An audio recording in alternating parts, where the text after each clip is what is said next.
त्यांचं जीवन विद्या परिवारातर्फे आम्ही पुन्हा एकदा सहर्ष स्वागत करीत आहोत।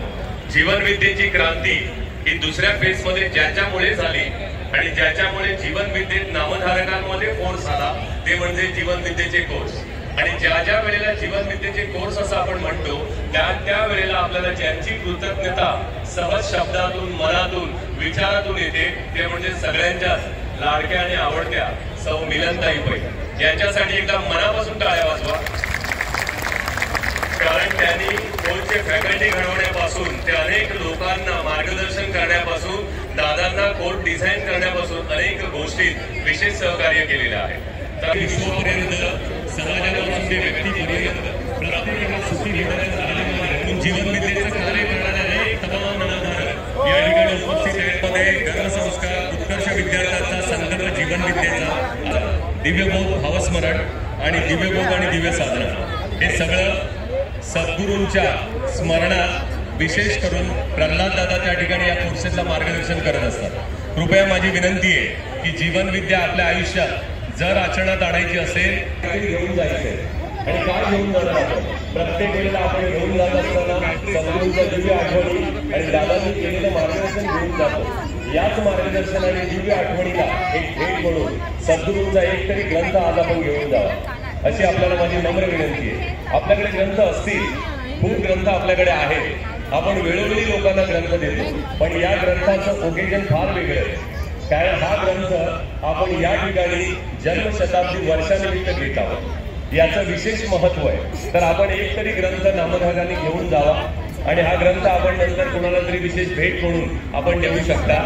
आजच्या दिनी या सद्गुरू कार्यासाठी ज्याने सद्गुरूंनी निरपेक्ष कार्य केलं आहे त्याची कृतज्ञता म्हणून आपण या ठिकाणी अनेक देणी देऊ शकता।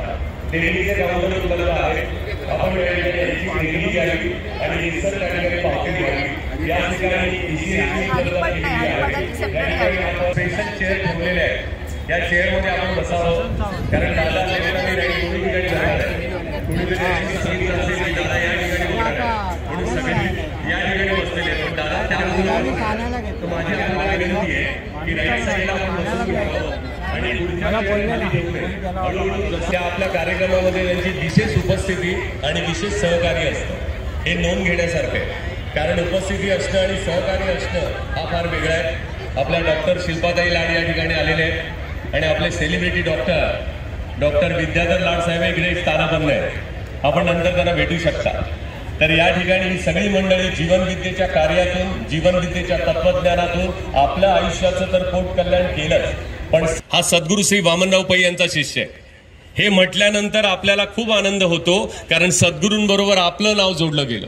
विचार करा, एखाद्या जन्मात आपली पूर्वपुण्यही फळाला आली आणि सद्गुरूंच्या कार्याबरोबर सद्गुरूंच्या या सगळ्यांमध्ये आपलं नावही जोडलं गेलं। म्हणून आपण नामधारक आहोत तर सद्गुरूंनी दिलेल्या सगळ्या गोष्टी आपण आचरणात आणून इतरांना सुखी करण्याचं जे व्रत आपल्याला सद्गुरूंनी दिलंय ते अव्याहतपणे आपल्याकडून सतत घडलं पाहिजे। यासाठी जीवन विद्येच्या कार्यात जीवन विद्येच्या उपक्रमात आणि सर्वार्थाने आपण त्या ठिकाणी सहभाग ठेवला पाहिजे। कारण सद्गुरूंनी जे कार्य आपल्याला सांगितलंय ना ते फार आगळं आणि वेगळं आहे। कारण डोळे मिटून बसण्याची व्यतिरेकाची साधना आणि अन्वयाची साधना, पण सद्गुरूंनी दोन्ही साधनेतला सुवर्ण मध्य साधलाय आणि हा सुवर्ण मध्य ज्या वेळेला आपण अनुभवत जातो तर एका बाजूने संसारातलं शहाणपण आणि दुसऱ्या बाजूने परमार्थातलं आत्मज्ञान हे सहज उलगडत जातं। कारण शहाणपणाची जशी जशी जशी प्रगती होत जाते त्याच वेळेला आत्मउन्नती होत जाते, पण दोन्हींचाही सुवर्ण मध्य या ठिकाणी साधला गेलाय।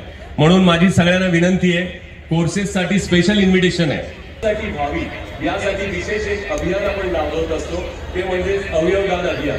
आपण त्यासाठी जी नोंद करू शकता, आपल्या पश्चात आपल्या शरीराचं मी दान करून समाजासाठी कुठेतरी लोकांची व्यवस्था आपण करावी यासाठी आपण या ठिकाणी विशेष व्यवस्था केलेली आहे। एक असामान्य तत्वज्ञान सद्गुरूंकडून निर्माण झालं असे हे सगळे वेगळे सद्गुरू। तुम्ही सुखी झालात तुम्हाला गुरुदक्षिणा मिळाली आणि तुम्ही इतरांना सुखी केलात तुम्हाला अर्धी गुरुदक्षिणा मिळाली असं सांगणारे हे सद्गुरू।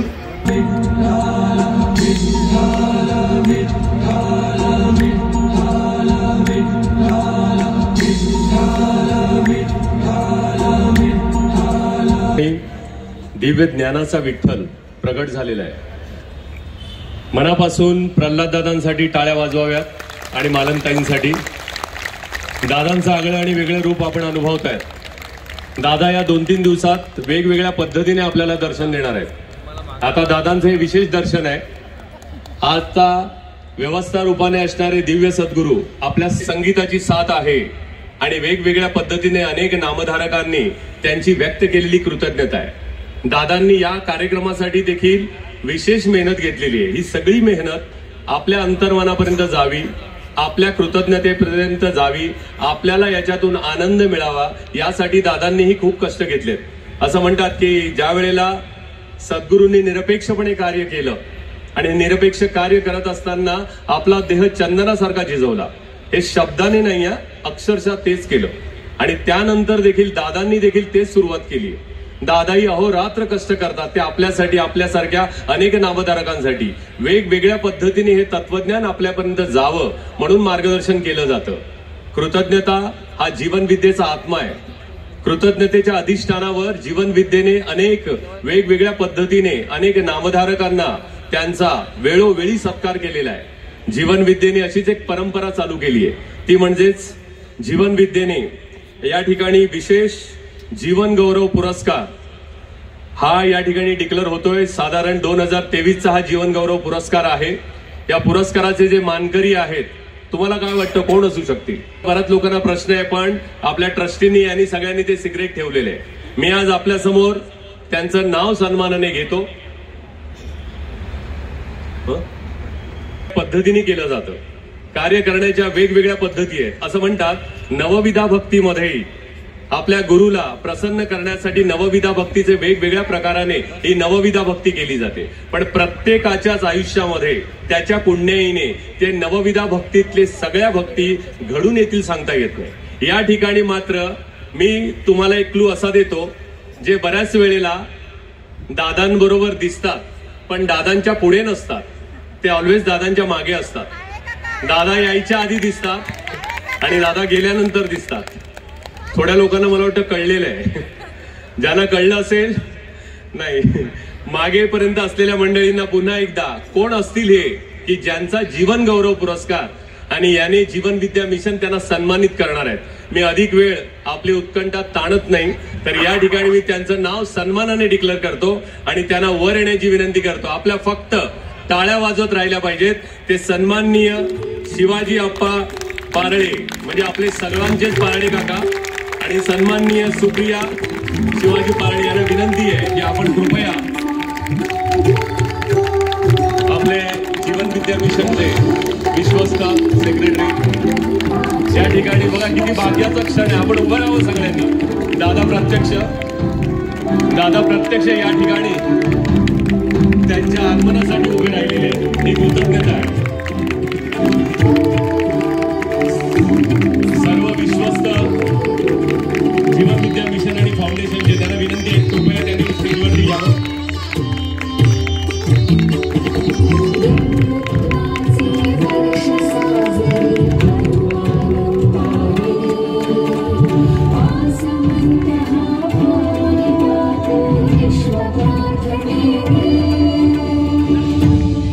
सर, त्यांनी कधीही त्या सेवेमध्ये खंड पडू दिला नाही.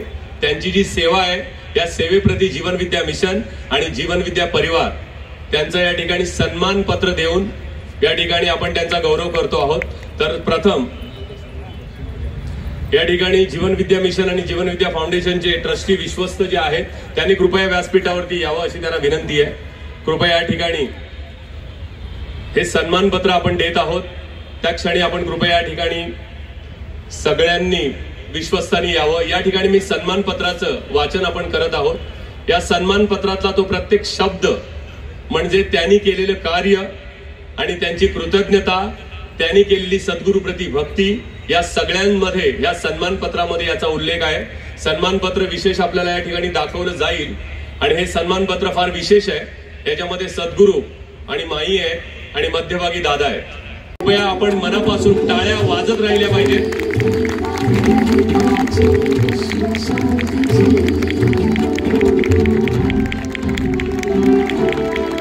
ही शाल म्हणजे दादांच्या प्रेमाची शाल आहे। दादांनी अत्यंत कृतज्ञतेने आणि प्रेमाने उभयतांना ही शाल दिलेली आहे। टाळ्या वाजवा मनापासून। हा गौरव एका नामधारकाचा आहे, एक सच्चा सेवकाचा आहे, एक आनंद यात्रीचा आहे, सद्गुरूंच्या कृतज्ञतेने कार्य करणाऱ्या त्या सद्गुरू भक्ताचा आहे। त्या सर्व कुटुंबियांचं या ठिकाणी विशेष कौतुक आपण करत आहोत। आपण सगळे भाग्यवान आहोत।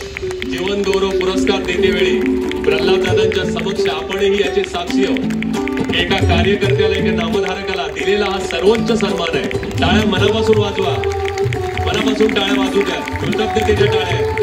ही कृतज्ञता आपल्यामध्ये हिनवण्यासाठी या टाळ्या वाजूया। हे जे जन्मशताब्दी वर्ष आहे, सद्गुरूंचा जो प्रवास आहे, जीवन प्रवास ज्याला आपण म्हणतो, त्याच्यापैकी 96 सालापासून सद्गुरूंबरोबर कायम त्यांच्या पाठीमागे उभे राहणारे म्हणजे आपले पाळे साहेब, बरोबर ना? सद्गुरू आपल्या सगळ्यांचे पाठीराखे असतात, पण हे सद्गुरूंच्या पाठीमागे असतात। आणि सद्गुरूनंतर त्यांनी मला पण तसाच सन्मान दिला, तसंच सेवा माझी केली आहे। त्यामुळे आतापर्यंत, आणि त्यांना मी जेव्हा सांगितलं तेव्हा ते बोलले माझं संपलं नाही अजून कार्य। म्हटलं कार्य संपायचंच नाही आहे, कार्य तर चालूच राहायचं आहे पुढे पण, समजलं ना? जीवन गौरव आपण एका टप्प्यावर देत असतो, पण याचा अर्थ कार्य संपलेलं नाही आहे, कार्य चालूच ठेवायचं आपल्याला। त्यांचं नावच आहे ना कितकं सुंदर आहे, शिवाजी आप्पा पाळे। शिवाजी म्हणजे आपलं जीवनविद्येचं दैवत, बरोबर? आप्पा म्हणजे आपल्या सर्वांचं दैवत। म्हणा आप्पा कोण बाबा? सद्गुरूंना आम्ही घरी आप्पाच म्हणायचो, समजलं? त्यामुळे सद्गुरूंना घरी आम्ही सर्वजण नातेवाईक आप्पा म्हणायचे। त्यामुळे एका बाजूनी शिवाजी हे जीवनविद्येचं दैवत आणि आप्पा हे सर्व नामधारकांचं दैवत, असं त्यांच्या नावामध्येच किती खास आहे ते बघा, बरोबर ना? आणि त्यांची म्हणजे शिवाजी हे देशभक्त की राष्ट्रप्रेम ह्या दृष्टीने बघितलं जातं। आणि त्यांनी नौसेनेमध्येच आपलं संपूर्ण करिअर केलं आणि इतकं सद्गुरूजी लव वर्क म्हणतात ना, आणि ब्लेस ऑल हे त्यांनी तंतोतंत पाहिलेलं आहे आयुष्यामध्ये। त्यांना सोडताना संपूर्ण काय म्हणतात त्याला, त्यांचं डिपार्टमेंट, त्यांची कंपनीला त्रास झाला होता, कारण असा माणूस पुन्हा मिळणार नाही असं सगळ्यांनी सांगितलं। आपण जे म्हणतो ना प्रेझेंट मोमेंट, सद्गुरू म्हणतात वर्तमान क्षणात जगायला शिका, तर खऱ्या अर्थाने जो वर्तमान क्षणात जगतो तो म्हणजे पाळे साहेब आमचे। सद्गुरूंचं सेवा करताना त्यांचं लक्ष सद्गुरूंवरच असायचं, त्यांच्या पायावर। सद्गुरू जरा उठले की ते उठायचे, रात्रीच्या वेळेला ते त्यांच्या जवळ झोपायचे खाली, आणि सद्गुरूंना जरा त्यांनी जाग आली की ह्यांना जाग यायची।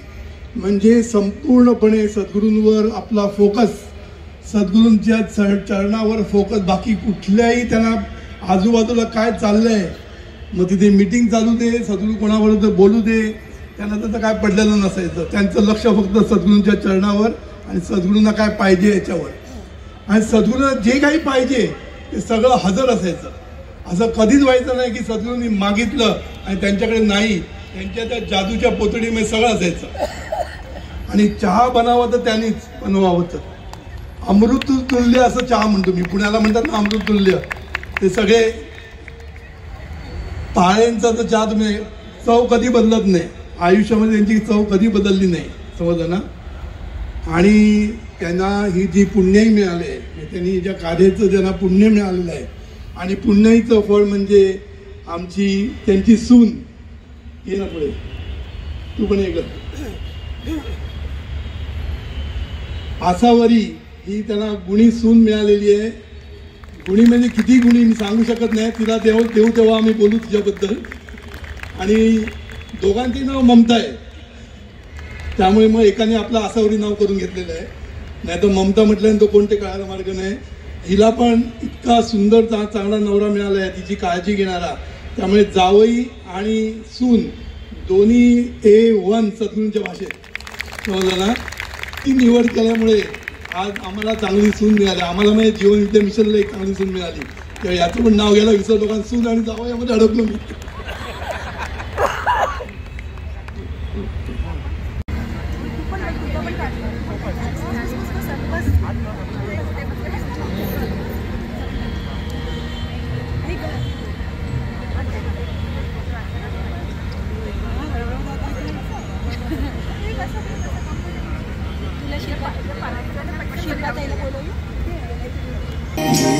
ईश्वरा सर्वाना चांगली बुद्धी दे, आरोग्य दे, सर्वांना सुख ऐश्वर्यात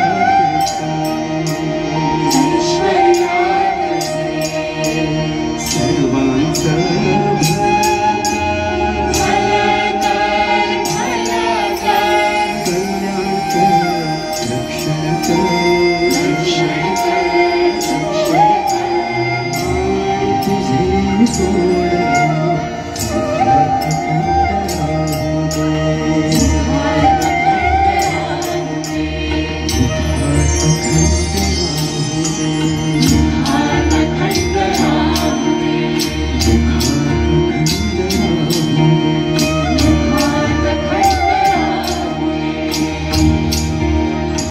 हे सुद्धा तितकेच असामान्य. आज आपण सर्वजण मिळून ह्या जन्मशताब्दी महोत्सवात श्री सद्गुरूंचा 100 वर्षाचा प्रवास पाहतोय. आपण सर्वजण इथे जे कोणी आहेत खूप भाग्यवान आहोत, कारण आज आपण सर्वजण हा प्रवास फक्त पाहणार नाही आहोत, तो प्रवास अनुभवणार आहोत. आणि त्यातल्या त्यात आपला अजून अधिक भाग्य की हा प्रवास आपल्या समोर आणणार कोण आहेत. या प्रवासाचे खरे साक्षीदार साक्षात श्री प्रल्हाद दादा पै.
आपण श्री प्रल्हाद दादांचं स्वागत करूया. मालनताईंचं देखील आपण स्वागत करूया जोरदार टाळ्यांनी. पुढचे काही तास दादा, मला खरं सांगू, आमची सर्वांची, माझी, इथल्या सर्वांची आणि एक्सटेंडेड सर्वांची उत्सुकता अगदी पराकोटीला गेलेली आहे. कारण आज आम्ही सद्गुरूंचा हा दिव्य प्रवास तुमच्या मुखातून अनुभवणार आहोत. आणि काहीच मिस होऊ नये म्हणून मी चक्क लिस्ट आणलेली आहे, सर्व प्रश्नांची मोठी यादी काढलेली आहे. तर दादा अगदी माझा इंटरव्ह्यूज घेणार का तू? हो दादा, आज तर इंटरव्ह्यूज घेणार, पण इंटरव्ह्यू नाही, आम्ही फक्त प्रश्नोत्तर नाही करणार, पण आम्ही प्रश्न आणि उत्तर नाही तर अनुभव ऐकणार आहोत. तर दादा, सुरुवातीपासून सुरुवात करूया. ह्या प्रार्थनेचा जन्म जाणून घ्यायच्या आधी आम्हाला सद्गुरूंचा जन्म सुद्धा जाणून घ्यायला आवडेल. सद्गुरूंचा जन्म, मला वाटतं सद्गुरूंचा जन्म पण असामान्यच होता. कसा ते सांगतो. सद्गुरू जन्माला आल्यानंतर ते खूप कमी वजनाचे होते आणि पूर्वीच्या काळामध्ये NICU असं काय चालतं ना हल्ली, ते काय नव्हतं. त्यामुळे अशा बालकांना, लहान बालकांना कापसामध्ये ठेवायचे, समजलं ना. आणि कापसामध्ये ठेवून जवळजवळ 21 दिवस त्यांना कापसामध्ये ठेवलं होतं, समजलं ना. 21 दिवस कापसामध्ये ठेवलं होतं. आणि डॉक्टर मध्ये मध्ये येऊन विचारायचे, आहे ना. म्हणजे त्यांना खात्री नव्हती हा जगणार की नाही, त्यांना मुळीच खात्री नव्हती. पण ते बाळ जगलं. आणि नुसतं जगलं नाही तर 90 वर्षे जीवन कसं जगावं हे जगाला दाखवून दिलं.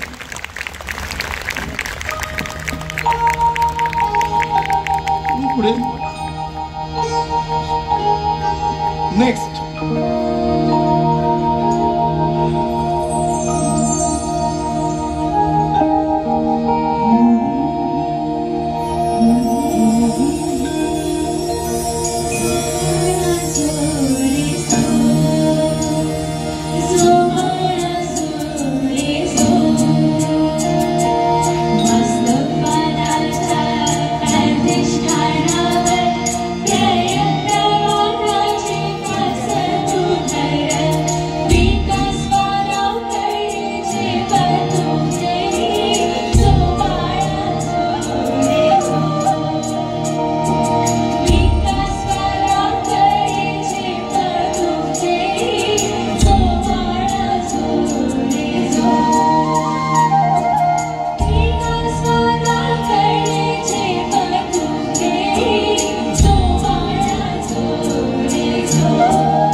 ज्या दोन सुरेल गायिकांचा ऐकला त्या दोघींसाठी जोरदार टाळ्या वाजवा. त्या दोघी म्हणजे गौरी गोसावी आणि कांचन सावंत. यांची ओळख पण फक्त त्यांच्या नावापुरतीच. म्हणजे काय, नाव सांगितलं तरी पुरे, कारण सगळेजण ओळखतात की महाराष्ट्राची महागायिका म्हणजे सारेगमप लिटिल चॅम्प्सची विनर आपली गौरी गोसावी. आणि कांचन सावंत ही सुद्धा गिनीस वर्ल्ड रेकॉर्ड होल्डर आहे बरं का. कशामध्ये तर इंडियाज लार्जेस्ट सिनेमॅटिक बँड ही नुसती गायिका नाहीये, ही कंपोजर आहे, लिरिसिस्ट आहे, हिने कित्येक ओरिजिनल गाणी सुद्धा लिहिलेली आहेत. अशा दोघींसाठी आपण जोरदार टाळ्या वाजवूया. दादा, प्रवास पुढे नेऊया. दादा, असं मी ऐकलंय आणि बरेच जण म्हणतात की बाळाचे पाय पाळण्यात दिसतात. मग सद्गुरू जन्माला आलेले तो तर क्षण दिव्य होताच, म्हणजे ते नक्षत्र काय असेल, तो क्षण काय असेल, पृथ्वीवर कसं वातावरण तयार झालं असेल हे मला कल्पना करत नाही. पण दादा, सद्गुरू लहानपणापासूनच नामस्मरण वगैरे करत असतील ना? उगीच कसले तरी गैरसमज करून बसली आहेस. उगीच असले गैरसमज करू नको. मस्तपैकी खोडकर, सगळे खेळ खेळण्यामध्ये एक्सपर्ट, संपूर्ण अभ्यास सोडून बाकी सगळं काही करायचे. म्हणजे काय, अभ्यासाचा पत्ता नाही. आंगणेवाडीमध्ये राहायचे ना, आंगणेवाडीमध्ये म्हणजे खूप मुलं, तिकडे मजा असायची आणि घरी कोणाला पत्ताच नसायची मुलं काय करतायत, कारण मुलांची रांग होती ना. आप्पा धरून म्हणजे सद्गुरू धरून 5 भाऊ 4 बहिणी, म्हणजे 9 मुलं काय करतायत त्याचा का कोणाला पत्ताच नसायचं आई वडिलांना. त्यांना जर विचारलं कुठला मुलगा कितवीत आहे तर सांगता येत नव्हतं, अशी परिस्थिती. आणि मग वडील आणि आमचे सगळे काका खाली धिंगाणा घालण्यामध्ये एक्सपर्ट होते. म्हणजे आज जरी तुम्ही विचारलं तिकडे कोणाला जुन्या लोकांना तर ते म्हणणार, हा वामन तेव्हा काय करत होता, म्हणजे क्रिकेटमध्ये एक्सपर्ट, लेग स्पिनर होता म्हणतो तेव्हाच म्हणून सांगतो. लेग स्पिनर होते.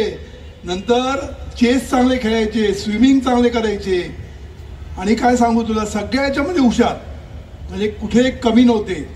आणि क्रिकेटमध्ये जास्त, म्हणजे तिथे युनियन हायस्कूलमध्ये होते त्यामुळे तिच्या निरनिराळ्या स्कूलच्या अशा स्पर्धा व्हायच्या क्रिकेटच्या. आणि एकदा तर त्यांना उचलून, कारण विकेट पण घेतले आणि बॅटिंग पण केली, त्यामुळे त्यांना उचलून घेऊन गेले सगळे जिंकल्यावर. त्यामुळे लहानपणी अभ्यास सोडून सगळं काही केलं. त्यामुळे नामच म्हणण्याचा काही संबंध नव्हता. ही खरी गंमत आहे. पण दादा, खरं सांगू, आम्ही सगळे नामधारक आता हीच मजा आणि हेच क्रिकेटचं प्रेम अगदी पिढ्यांमध्ये बघतोय. तुमच्यात पाहतो, निखिल दादामध्ये पाहतो, अगदी यशमध्ये सुद्धा हे क्रिकेटचं प्रेम दिसून येतं. पण खरं तुम्ही हा जो अनुभव सांगितला ना दादा, त्याच्यातून मला कृष्ण आणि कृष्णाच्या बाललीला आठवल्या. हे कृष्णाचं गोकुळ कसं सजलं असेल त्यावेळी ही कल्पना करूनच आनंद वाटतोय.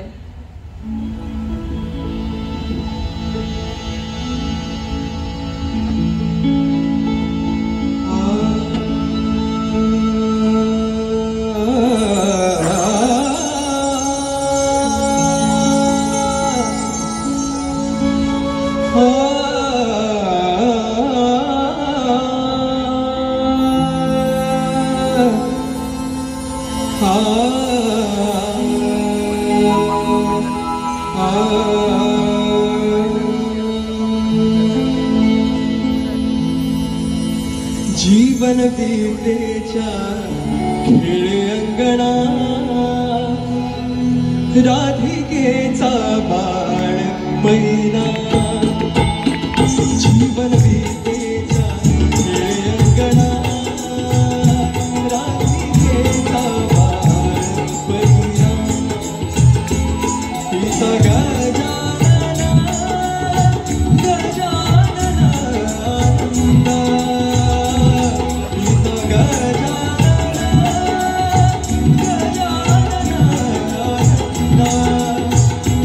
बाळलीला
राधिकेचा बाळ पहिला हो जीवन बीतेचा अंगणा राधिकेचा बाळ पहिला जीवन बीतेचा अंगणा राधिकेचा बाळ पहिला सागरात छंद मोहनाचा तळागाळात काही शोधण्याचा सागरात छंद मोहनाचा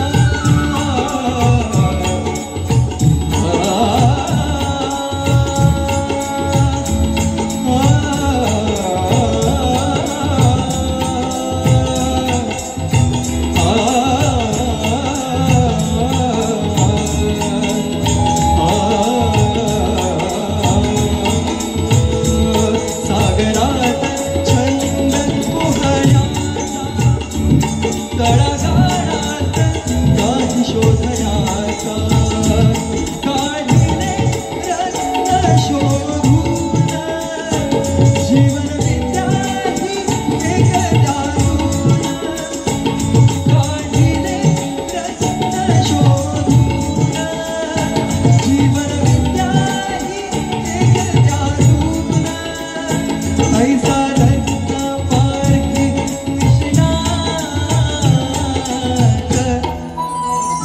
राधिकेचा बाळ पहिला जीवन बीतेच्या अंगणा राधिकेचा बाळ पहिला सीता गजानन गजानन आनंदा सीता गजानन गजानन आनंदा बाळलीला पाहुनी गुणगान बाळलीला पाहुनी गुणगान जीवन बीतेच्या ते अंगणा राधिकेचा बाळ पहिला जीवन बीतेच्या ते अंगणा राधिकेचा बाळ पहिला राधिकेचा बाळ पहिला राधिकेचा बाळ पहिला दादा पुढचा प्रश्न आता मी सद्गुरूंना पाण्यामध्ये असं झोपून पोहताना बघितलेलं आहे. म्हणजे कठीण असतं, स्विमिंग करणाऱ्या लोकांना माहीत असेल. नुसतं पाण्यामध्ये असं पडून हे सोपं नसतं, त्यासाठी खूप बॅलन्सिंग करायला लागतं. त्यामुळे सद्गुरू ते कार्य केलेलं मी बघितलेलं आहे. सद्गुरू शीर्षासन करताना मी बघितलेलं आहे. आणि सद्गुरू लेग स्पिनर होते की नाही ते मला आता कळायला लागलं. कारण दिव्य बोध आणि दिव्य साधनेला असे प्रश्न विचारायचे की सगळ्यांच्या विकेटच उडून जायच्या. बरोबर ना? काय पालव साहेब? कधी गुगली यायचा, कधी लेग स्पिनर यायचा, काय सांगायचं. आणि आम्ही मोठ्या उत्तर द्यायचो. सद्गुरू म्हणायचे चुकीचं. म्हणजे कसे गुगली टाकायचं ते आम्हाला दिसतं आहे. ते पूर्वीपासून त्यांच्या अंगात आहे. बरोबर ना?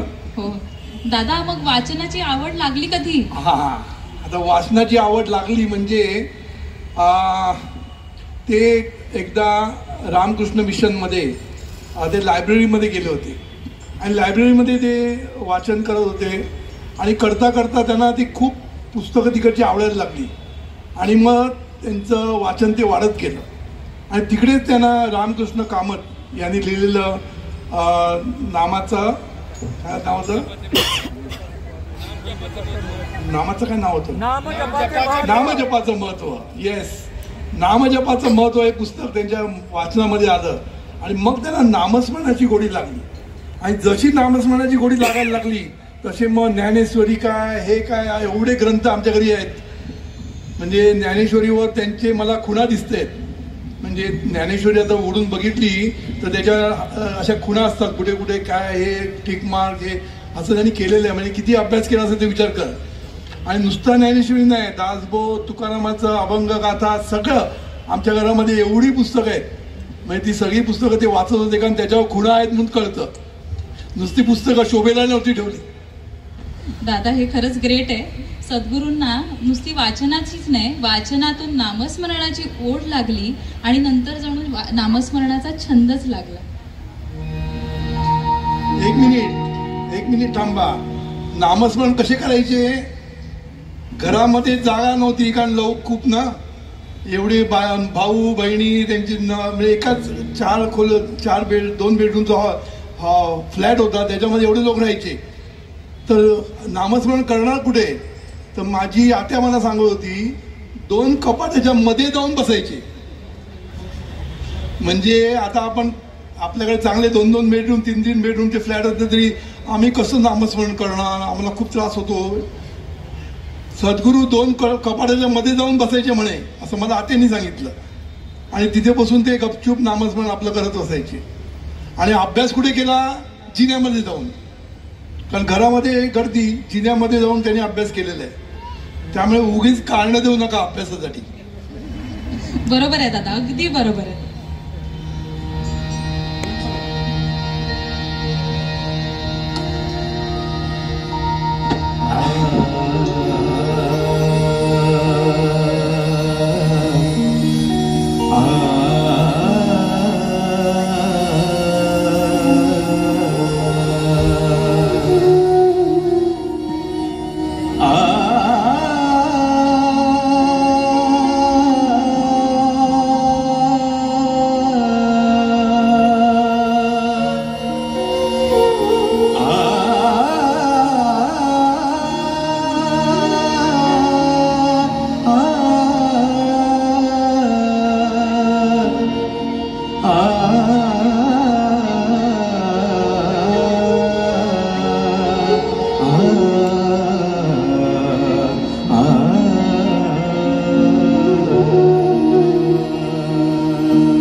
लागे नामाचा छंद, लागे नामाचा छंद, हृदय प्रगटे गोविंद, हृदय प्रगटे गोविंद. नाम घ्यावे आवडीने, नाम घ्यावे श्रद्धेने, नाम घ्यावे आवडीने, नाम घ्यावे श्रद्धेने. नामे राहो शुद्ध भाव, लागे नामाचा छंद, लागे नामाचा छंद. हृदय प्रगटे गोविंद, हृदय प्रगटे गोविंद. नाम घ्यावे आवडीने, नाम घ्यावे श्रद्धेने. नामे राहो शुद्ध भाव, लागे नामाचा छंद, लागे नामाचा छंद, लागे नामाचा छंद, लागे नामाचा छंद.